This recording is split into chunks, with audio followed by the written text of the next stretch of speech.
दोस्तों नमस्कार, मैं मदन मोहन।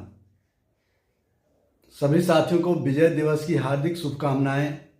आज पूरे देश में विजय दिवस के मौके पर अनेक तरह के कार्यक्रम किए जा रहे हैं। उन तमाम महापुरुषों को याद किया जा रहा है, इंदिरा जी को याद किया जा रहा है, जिन्होंने पाकिस्तान को दो टुकड़ों में बांटकर एक पूर्वी पाकिस्तान, जो कि अब बांग्लादेश है, बनाकर न सिर्फ पाकिस्तान को अपनी औकात दिखा दी, बल्कि चाइना और अमेरिका तक को अपने हद में रहने की सलाह भी दे डाली। आपको याद है उस समय के अमेरिकी राष्ट्रपति निक्सन ने क्या कहा था और जवाब में इंदिरा गांधी ने क्या कहा था? पूरी दुनिया एक तरफ, इंदिरा गांधी एक तरफ, भारत एक तरफ, और उसके बावजूद पूरी दुनिया ने हमारा कुछ नहीं बिगाड़ा, क्योंकि देश एक था, देश का मन एक था और प्रधानमंत्री भी एक थी। दोस्तों, ऐसे वक्त में जब केंद्र सरकार भी आज विजय दिवस को बड़ा समारोह के रूप में मना रहा है, बड़ा अच्छा लगा। लेकिन राहुल गांधी जी ने जो बात कही है उसे जानकर आप भी मायूस होंगे। आइए सुनाते हैं पहले आपको राहुल गांधी जी को कि वो क्या कह रहे हैं। देखिए, आपने इंदिरा जी का नाम लिया। आज फंक्शन हुआ है, बांग्लादेश लड़ाई का फंक्शन हुआ है दिल्ली में। उसमें इंदिरा गांधी का नाम तक नहीं है। जिस महिला ने 32 गोली खाई, इस देश के लिए 32 गोली खाई, उनका नाम तक नहीं है, इनविटेशन में नाम तक नहीं है। क्योंकि सच्चाई से भाइयों और बहनों सरकार डरती है। मुझे कोई फर्क नहीं पड़ता नाम हो या ना हो। मैं जानता हूं इंदिरा गांधी जी ने इस देश को अपना खून देकर क्या किया, मैं जानता हूं। मुझे समझाने की कोई जरूरत नहीं। सुना आपने, कितनी अजीब बात है। विजय दिवस मना रहे हो और आयरन लेडी से आज भी इतना घबरा रहे हो, सिर्फ और सिर्फ इसलिए कि एक पार्टी को उसका क्रेडिट मिल जाएगा। थोड़ी बहुत लोगों के मन में आएगी, याद आएगी कि वो कांग्रेस ही थी जिसने पाकिस्तान के दो टुकड़े किए, और ये बतौलेबाज हैं जो सिर्फ पाकिस्तान का नाम लेकर सिर्फ हमें डराते रहते हैं। और जब जनता को ये पता चल जाती तो इनकी हैसियत का भी पता चल जाता कि ये कांग्रेसी थे जिन्होंने ऐलान करके पाकिस्तान के दो टुकड़े किए। चाइना धमकाते रह गया और उसकी दाल ना गली, महिला होकर पाकिस्तान का भूगोल बदल दी। और ये साहब हैं जो चाइना का नाम लेने से भी डरते हैं। अरे ऐसी कौन सी डर की बात थी भाई? इनविटेशन लेटर पर एक बार भी इंदिरा गांधी जी का जिक्र नहीं।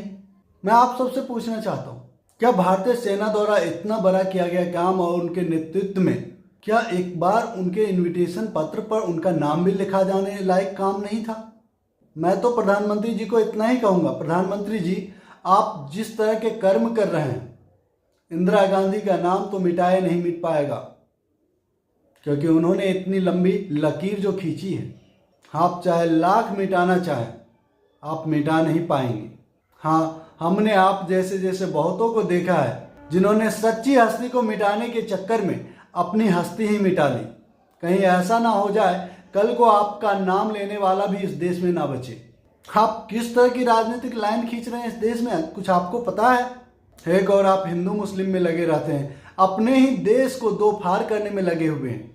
साहब, शर्म आनी चाहिए जब आपको ही विश्व पटल पर अमेरिकी राष्ट्र बुलाता है और वहीं पर आपको आपके ही देश में डेमोक्रेसी को कमजोर करने के लिए आपको ही जिम्मेदार ठहरा देता है। पता नहीं आपको क्या होता है, पर हमें तो शर्म आती है कि हमारा प्रधानमंत्री वहां बैठा हुआ है।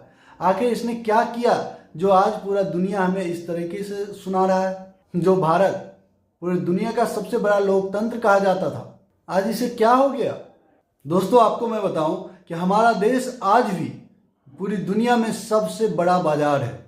यही कारण है कि पूरी दुनिया में कोई भी देश, चाहे वो दुश्मन देश क्यों ना हो, हमें अपनी तिरछी आंखें करके नहीं देख सकता, क्योंकि पूरी दुनिया को मार्केट की जरूरत है।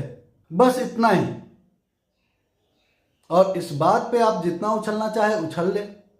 चाइना इस बात का लाभ उठाया और अपने देश के युवाओं को ट्रेनिंग दी, रोजगार दिया और पूरे विश्व में आज अपने सामानों को फैला दिया, अपना सामान बेच रहा है। और हमारा भारत आज मोदी जी के आगमन के बाद हिंदू मुस्लिम में बटा पड़ा है।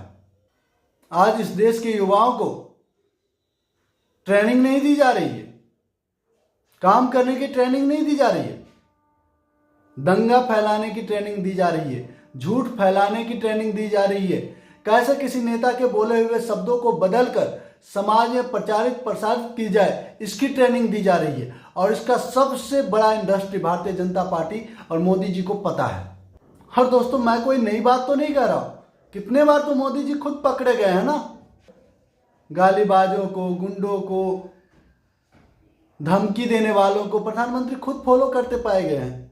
और अभी अजय मिश्रा ट्रेनी, जिनका बेटा किसानों की हत्या का आरोपी है, उस व्यक्ति को ऐसी क्या मजबूरी है कि अब तक अपने मंत्रिमंडल में शामिल करके रखा है? नहीं, ये सच है कि अगर अपराध देखकर भारतीय जनता पार्टी में इस्तीफा लिया जाने लगा तो शायद मोदी मंत्रिमंडल में कोई नहीं बचेगा, कोई भी नहीं।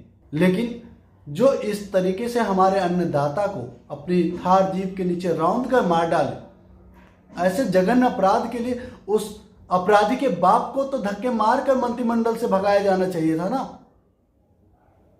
लेकिन भारतीय जनता पार्टी है, वहां ऐसी परंपरा है ही नहीं।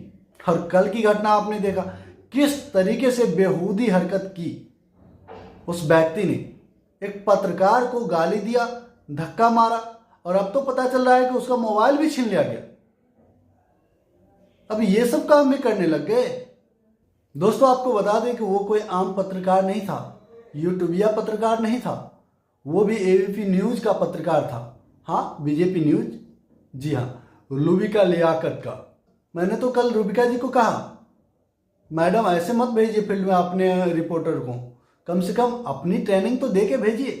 कैसे आप मक्खन मारती हैं, कैसे चाटती हैं, ट्रेनिंग दे के भेजिए ताकि ऐसी नौबत ही ना आए। अब बताइए, एक तरफ ये चाटती हैं और दूसरी तरफ इनके फील्ड रिपोर्टर आंख दिखाता है। मतलब ऐसी दुर्दशा तो होनी ही थी ना। कायदे से कल जिस तरीके से बीजेपी मंत्री ने एपी रिपोर्टर के साथ बदसलूकी की, उसके लिए एक एफआईआर तो दर्ज होनी चाहिए थी, लेकिन अभी तक कोई चू चा भी नहीं कर रहा। बहुत ही शर्मिंदगी की बात है। बहरहाल दोस्तों, गोदी मीडिया पूरे अपने जोश और खरोश के साथ सरकार की कुर्सी बचाने में लगी है। आप देखते रहिए आगे क्या क्या होता है, हम भी मिलते रहेंगे। इस टॉपिक पर इतना ही। अगर हमारी ये प्रस्तुति आपको अच्छी लगी, वीडियो को लाइक कीजिए, शेयर जरूर कीजिए, और जो दोस्त पहली बार हमारे चैनल न्यूज भारती पर आए हैं, आपसे निवेदन है कि हमारे चैनल को सब्सक्राइब कर लें और घंटी के बटन को जोर दबा दें ताकि हमारा हर एक वीडियो सबसे पहले आपको मिले। जय हिंद, जय भारत, जय संविधान।